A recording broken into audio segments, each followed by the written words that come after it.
कि ये ना भूखे थे, ना प्यासे थे, ना मजबूर थे, ना मजदूर थे। ये तफरी करने वाले नायक थे, जिसको दिल्ली की भाषा में बोला जाता है वेलापंदी।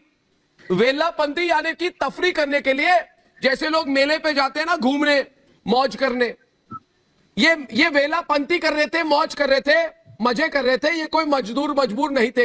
इन लोग को खाना मिल जाए टाइम पे और गाड़ी भाड़े का सुविधा तो अभी तो होएगी नहीं, गाड़ी तो जा नहीं सकती 3 तारीख से पहले तो जाएगी नहीं, वो तो बात है। लेकिन कम से कम खाना पीना और इनका राशन पानी का खाना पीना भी नहीं मिल रहा है इन्हें ठीक से। भाड़े से रहते, एक रूम में 10-10 जन रहते, कैसे इन लोग जिंदगी काट। कल मुंबई में मजदूरों के नाम पर देश से बहुत बड़ी साजिश, बहुत बड़ी। बांद्रा स्टेशन पर जो हजारों लोग आए वो मजदूर नहीं थे। वो कौन थे? वो किराए पर बुलाए गए एक्टर थे। अफवाह फैलाई गई कि ये भूखे प्यासे मजदूर हैं। अफवाह फैलाई गई कि ये लोग फंसे हुए हैं बेचारे, वापस अपने गांव जाना चाहते हैं। लेकिन ये सच नहीं था, ये संयोग नहीं था, ये एक प्रयोग था, ये एक साजिश थी। यानी कि पूरी प्लानिंग हो रही थी। आपको क्या लगता है भारत के लोग कुछ समझते नहीं है? पहले मानिए साजिश थी, पहले बोलिए साजिश थी, पहले बोलिए साजिश थी, पहले साजिश को मानिए।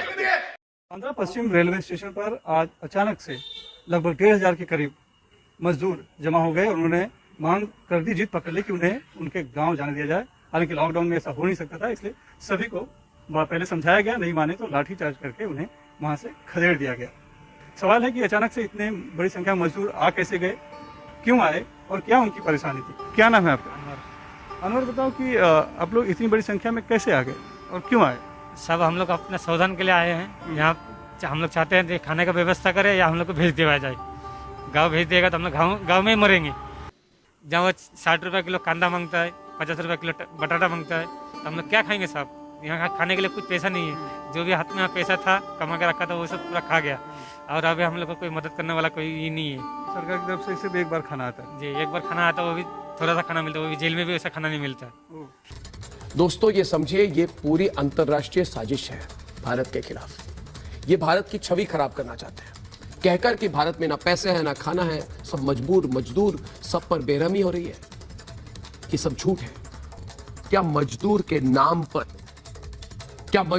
नाम पर झूठ बोलकर, मजदूर के नाम पर अफवाह फैलाकर मोदी सरकार को इस वक्त बदनाम करने की साजिश हो रही है। हमें तो बोला गया था कि ये बेचारे भूखे प्यासे मजदूर घर जाना चाहते हैं। जो भी पैसा देते हैं यहाँ, तो यहाँ का लीडर लोग खा जाते हैं उसको। अच्छा, मिलता नहीं है। आप क्या करते थे? हम लोग करिया काम करते हैं कि मतलब दिहाड़ी मजदूरी है सब वहाँ करने? जी हाँ। तो क्या तकलीफ है आप लोग को वहाँ रहने में? सरकार तो व्यवस्था कर रही है सब। हम लोग को खाने को कुछ नहीं मिलते है। 24 घंटे में एक टाइम खाना मिलता है, ना कोई खर्चा नहीं मिलता है, कुछ नहीं है। ये नाम लिखा के लेके जाते तो कुछ मिलता नहीं है। तो इसलिए आप लोग सब बाहर आ गए थे? जी, इसके लिए हम लोग बाहर आए थे, तो हम लोग अपना दिल का हाल बोल सके। मीडिया वाले को बुला के हम लोग यही चाहते थे, हम लोग अपना ये जो तकलीफ है तो तकलीफ हम लोग बोलना चाहते हैं। लेकिन ये बताओ कि इतनी बड़ी संख्या में बिना बुलाए आप लोग सब लोग एक साथ आ गए? किसी ने तो बोला होगा, पहले से तय किया होगा आप लोग ने? जी साहब, हम लोग का जो जान पहचान, हम बिल्डिंग का काम करते हैं तो सब एक दूसरे के जान पहचान हो जाते हैं। हम लोग जान पहचान को बोले रूम जाके, जैसा हम लोग मीडिया वालों को बुलाए हैं, चलो जाके अपना ये बताएंगे, तकलीफ बताएंगे। गद्दारी तो कई लोग कई तरह से करते हैं।